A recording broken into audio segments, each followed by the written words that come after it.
നിങ്ങളുടെ ഇഷ്ട പരമ്പരകൾ എക്സ്ക്ലൂസീവായി സൺ നെക്സ്റ്റ് ആപ്പിലൂടെ തികച്ചും ഫ്രീ ആയി ഇപ്പോഴേ ആപ്പ് ഡൗൺലോഡ് ചെയ്യൂ. മാത്രം മതി ഇനി ഈ വീട്ടില്. ഈ വീട് അവർക്ക് മാത്രമുള്ളതാ. അവർക്ക് സമാധാനം വേണം. ഏട്ടത്തി ഇതുവരെ അങ്ങനെ ചിന്തിച്ചിട്ടില്ല എന്നുള്ളത് സത്യമാ.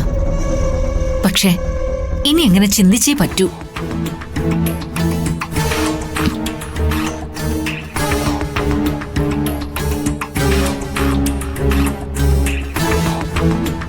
ഏട്ടത്തി, എല്ലാവരും വേറെ വേറെ കുടുംബങ്ങളായി മാറി താമസിക്കട്ടെ. അതാ നല്ലത്. അപ്പോ ഈ കുടുംബം വെട്ടിമുറിക്കണമെന്നാണോ ഗീതമ്മ പറയുന്നത്? മുറിച്ചു മാറ്റി നടേണ്ടത് അങ്ങനെ തന്നെ ചെയ്യണം. ശ്രേയയുടെ വിവാഹം കഴിഞ്ഞ എല്ലാവരും മാറി താമസിക്കട്ടെ. ആർക്ക് വേണമെങ്കിലും ഏത് സമയത്തും ഇവിടേക്ക് വരാം. ഇവിടെ കുറച്ചു ദിവസം താമസിക്കാം. സന്തോഷത്തോടെ അവധിക്കാലങ്ങൾ ആഘോഷിക്കാം. ഇതെല്ലാവരുടെയും തറവാടാണ്. അതേസമയം എല്ലാവർക്കും സ്വന്തമായിട്ട് അവരുടേതായ ജീവിതം ഉണ്ടാവണം. അതേ ഏട്ടത്തി, ആരും ഒന്നും പറയുന്നില്ല എന്നേ ഉള്ളൂ. എല്ലാവരുടെ മനസ്സിലും ഇതൊക്കെ തന്നെയാ. എന്റെ മനസ്സിൽ തോന്നിയത് ഞാൻ പറഞ്ഞു. ഏട്ടത്തിക്ക് എന്ത് തീരുമാനം എടുക്കാം. അല്ലെങ്കിലേ ഇതുപോലെ ചെടിച്ചട്ടികൾ ആരുടെങ്കിലൊക്കെ തലേ വീഴും.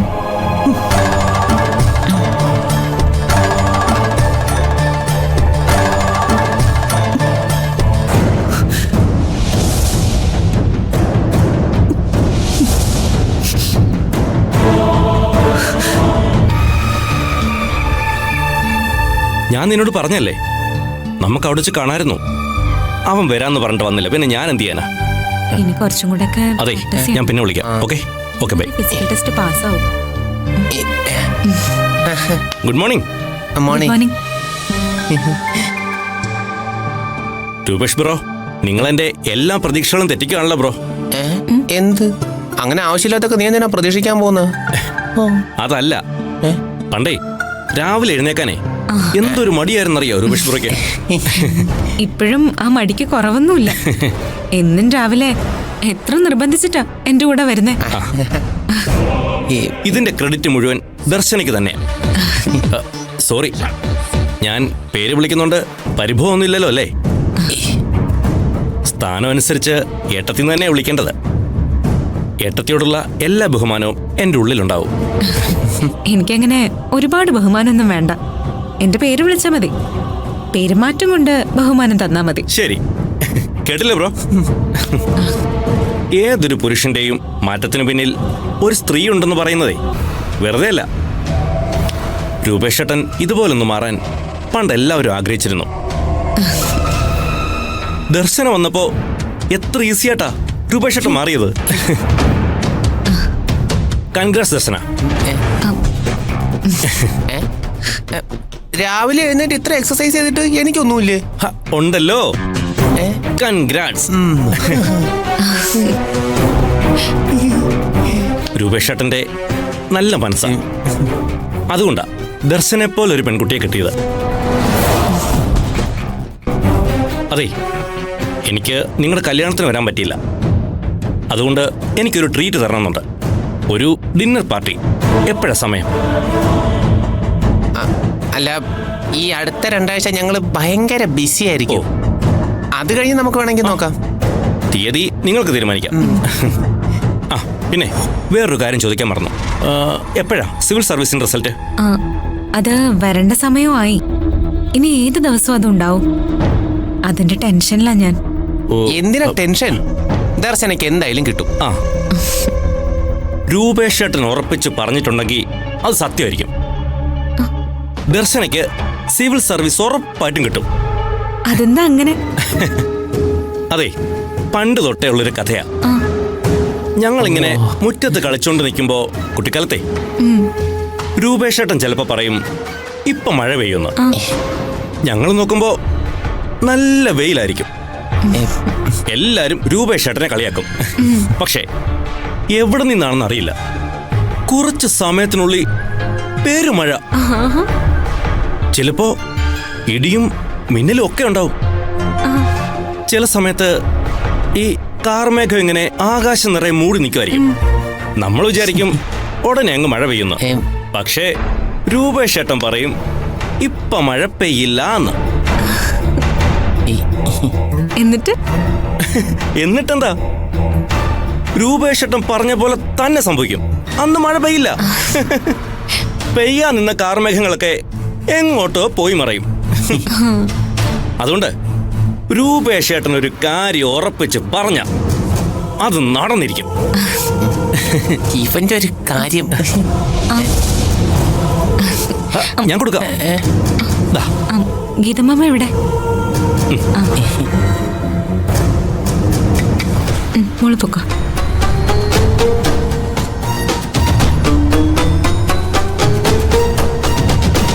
എനിക്ക് ഒരു കാര്യം കൂടി നിങ്ങളോട് പറയാനുണ്ട്.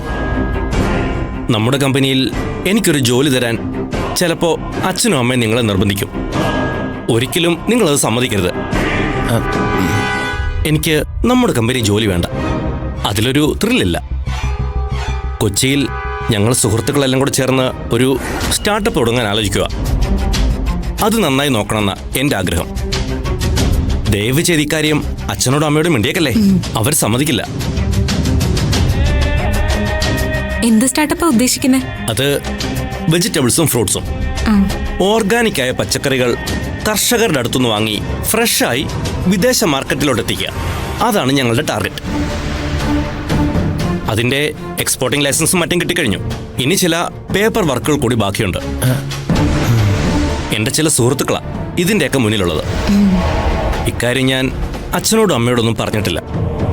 അതുകൊണ്ടാ ദയവ് ചെയ്ത് കമ്പനിയിൽ എനിക്ക് ജോലി തരരുതെന്ന് ഞാൻ പറഞ്ഞത്. ഒരു മിനിറ്റേ,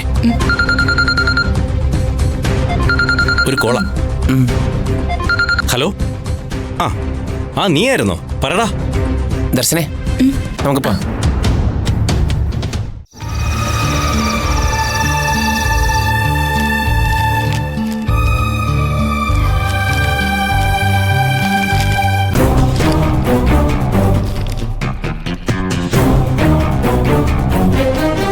ചേച്ചി, എനിക്ക് ചേച്ചിയോട് ഒരു പ്രധാനപ്പെട്ട കാര്യം പറയാനുണ്ടായിരുന്നു.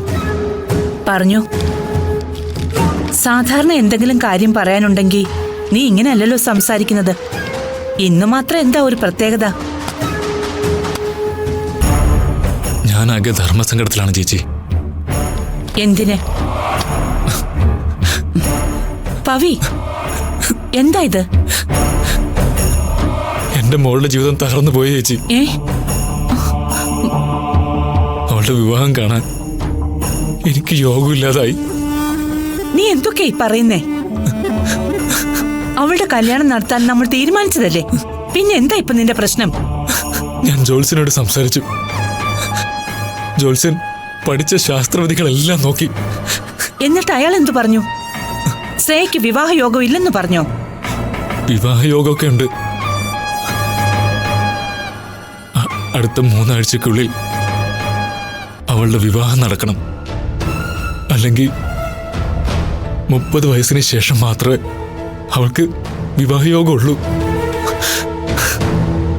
കതിർ മണ്ഡപത്തിൽ എൻ്റെ മോള് അവളുടെ ഭർത്താവിനോടൊത്ത് നിൽക്കുന്ന കാഴ്ച എൻ്റെ ജീവിതത്തിലെ ഏറ്റവും വലിയ സ്വപ്നമാണ്.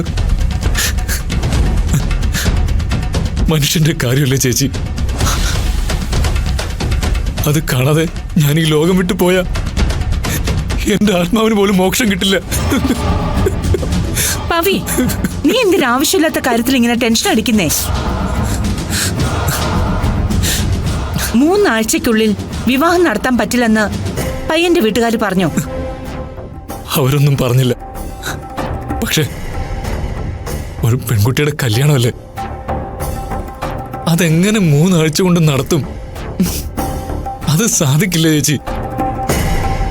നിശ്ചയം നടത്തണം, ആളുകളെ വിളിക്കണം, കല്യാണം നടത്തണം. എല്ലാത്തിനും കൂടി 3 ആഴ്ച. ഈ 3 ആഴ്ച കൊണ്ട് ഒന്നും നടക്കില്ല. അത് മാത്രമല്ല, അവളുടെ വിവാഹ ജീവിതത്തിലെ 2 വിവാഹയോഗങ്ങളിൽ ആദ്യം വരുന്നത് നടത്തിയില്ലെങ്കിൽ പിന്നീട് അവൾക്ക് വൈദവ്യ യോഗം കൂടി വന്നു ചേരാൻ ഇടയുണ്ടെന്നാ പറഞ്ഞത്. ഇനി ഞാൻ എന്ത് ചെയ്യും?